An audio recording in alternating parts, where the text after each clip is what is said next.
found very quickly that in this particularly neglected, difficult to access region, there was no history of education for girls.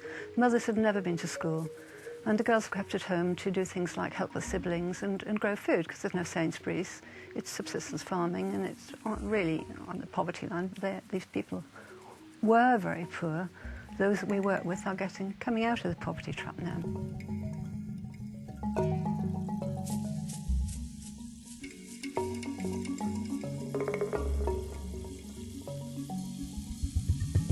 The weather is so fierce that buildings collapse very quickly, and very little or nothing is done about replacing those buildings.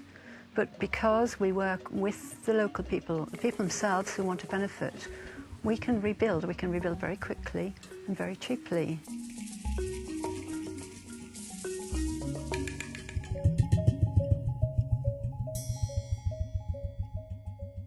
We've helped in well over 100 schools in small and larger ways, from building whole schools, and now with toilets, would you believe, to small things like fixing a roof.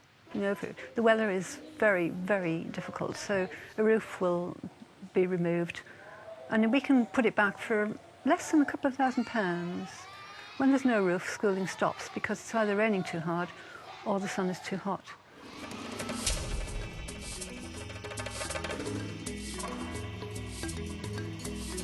The people themselves that we work with, they're just terrific. They are full of hope for the future, are not sitting back and just taking handouts from people.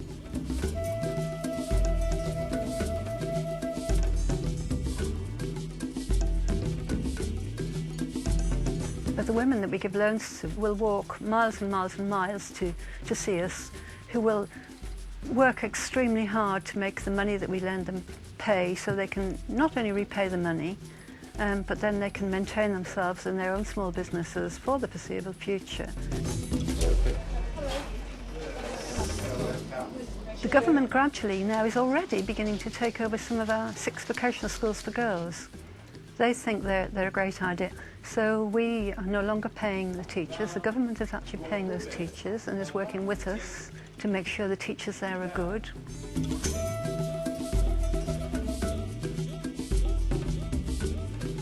We can stem the tide of needless death through disease and ignorance, and through simple measures in improving nutrition, and simple measures in cleaning up water, and simple water harvesting.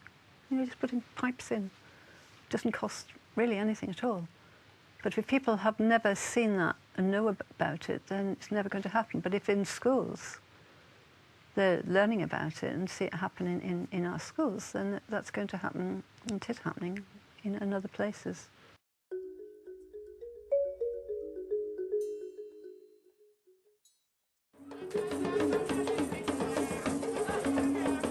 I'd like to help people to move ahead, retaining the joy they have in their life and retaining their terrific values, and yet having enough education and enough self-esteem, particularly for the girls and women, to be able to move themselves out of poverty in the direction that will be better for their lives.